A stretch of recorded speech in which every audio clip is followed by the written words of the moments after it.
पंडित जी, क्योंकि जैसे कि हम लगातार देख रहे हैं कि नौकरी को लेकर आप देखिए हर वर्ग का जो इंसान है वो नौकरी को लेकर एक रेस्ट कह सकते हैं कि एक सफलता देखना चाहता है नौकरी को लेकर। निजी कंपनियों की बात अलग है, सरकारी कंपनियों में एक तरह से सिक्योरिटी रहती है, शायद इसलिए लोग चाहते हैं कि सरकारी नौकरी लग जाए। लेकिन आप जैसे बात करें निजी कंपनियों में, कई बार हमने देखा है कि हमारा पैसा भी फंस जाता है। कई बार हम ऐसे देखते हैं और कई बार लोगों के मुंह से हम ये चीज़ सुनते भी हैं।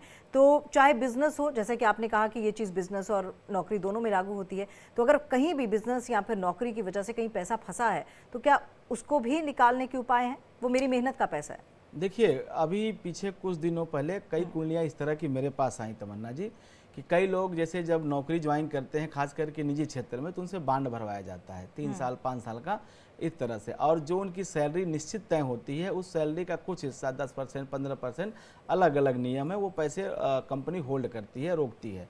और जब वो कंपनी छोड़ते हैं तो वो पैसा देने में आनाकानी करती है। यूँ कह लिया जाए कि 90% कंपनियाँ इस तरह के पैसे देने में जो है आनाकानी हिला हवाली करती हैं। फिर बाद में यही लोग जाकर के न्यायालय की शरण लेते हैं और कंपनी में काम करने वाले लोगों के बीच में विवाद उत्पन्न होता है। अभी ऐसे ही 2-3 कुंडलियाँ मैंने एक बड़े संस्थान की बात, नाम तो यहाँ नहीं ले सकता मैं, लेकिन उसके कई लोग ऐसे लोग जो कि मेरे पास अपनी कुंडली लेके आए और सेम संस्थान से काम करने वाले लोग थे, और सबके साथ सेम समस्या थी कि उनके 3-3 साल के पैसे, किसी के 3 लाख, किसी के 4 लाख, इस तरह से पैसे रोक लिए गए थे। अब इसमें दिक्कत ये होती कि पैसे रुकते क्यों हैं। अब ये ग्रह स्थिति की बात करें तो ग्रह स्थिति सिंपल सी बात है कि उस समय जो ग्रह दशा उनकी कुंडली में चल रही थी, जो मैंने देखा, एक व्यक्ति कुंडली में देखा कि मंगल की दशा चल रही थी और मंगल 12 में बैठा था। मंगल 12 में बैठा है तो धन का नुकसान, धन का हानि होगी। तो मैंने उनसे कहा कि भैया एक बात यह है कि देखो, ये आपके पैसे तो देंगे नहीं, आप इसमें चाहे कहे कि मैं उनके ऊपर न्यायालय में केस कर दूं। मैंने मना किया, मैंने कि वहाँ भी और धन लगेगा, तो आप उस पैसे को भूल जाइए, मान लीजिए कि आपके पैसे डूब गए। एक तो मैंने सरल रास्ता उनको बताया। कुछ लोगों के साथ होती है कि जो मंगल या शनि या कोई और पापक ग्रहों की दशाएं चल रही है, लेकिन उनमें सुधार की संभावना है, उसमें एक गुंजाइश मुझे दिखाई दे रही कि अगर कोई उपाय, कोई पूजा पाठ कर लिया जाए तो हो सकता है इनका कुछ पैसा मिल जाए। तो ऐसे में एक सज्जन को मैंने बताया कि देवगुरु बृहस्पति की दशा उनकी चल रही थी। मैंने उनको सिर्फ इतना कहा कि आपके पैसे मिलेंगे, थोड़ा सा धैर्य रखें, और आप जो है, आपकी जो बातचीत है बहुत अच्छी है, और आप जो है बृहस्पतिवार के दिन एक मैंने मंत्र उनको बता के दिया करने के लिए, और उस मंत्र के जब का प्रभाव, मैंने कहा 16 दिन इस मंत्र को करिए, और उसका प्रभाव ये हुआ है कि कुछ पैसा, पूरा तो नहीं मिला लेकिन कुछ पैसा उनको जरूर वापस मिला है।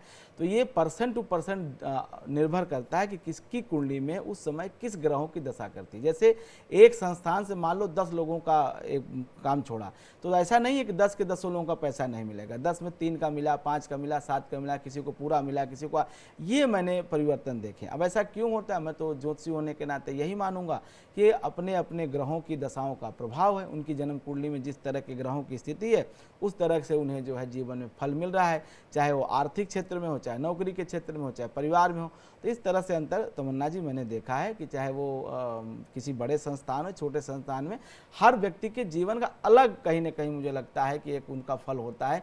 किसी को वही किसी कंपनी ने पूरे बिल्कुल एनओसी दे दी है, कोई पैसा नहीं फंसा, सब दे दिया, और किसी के पता चला पूरे पैसे रोक रखे हैं। पंडित जी, इसके कुछ अचूक उपाय हैं? अगर अचूक उपाय, देखिए मैं तो ये मानता हूँ कि सब के नहीं है, लेकिन एक अचूक उपाय मैंने देखा है कि अगर शनिवार के दिन हनुमान जी की उपासना जम के की जाए, हनुमान चालीसा का 100 पाठ अगर 7-8 बार कर लिया जाए, तो ऐसे में आपको पैसा वापस मिल जाता है। यही उपाय मैंने एक सज्जन कराया था, उसका परिणाम बिल्कुल 100% सकारात्मक मिला था। पूरा पैसा नहीं मिला, लेकिन मोर देन 70% पैसा उनको जरूर रिफंड हुआ।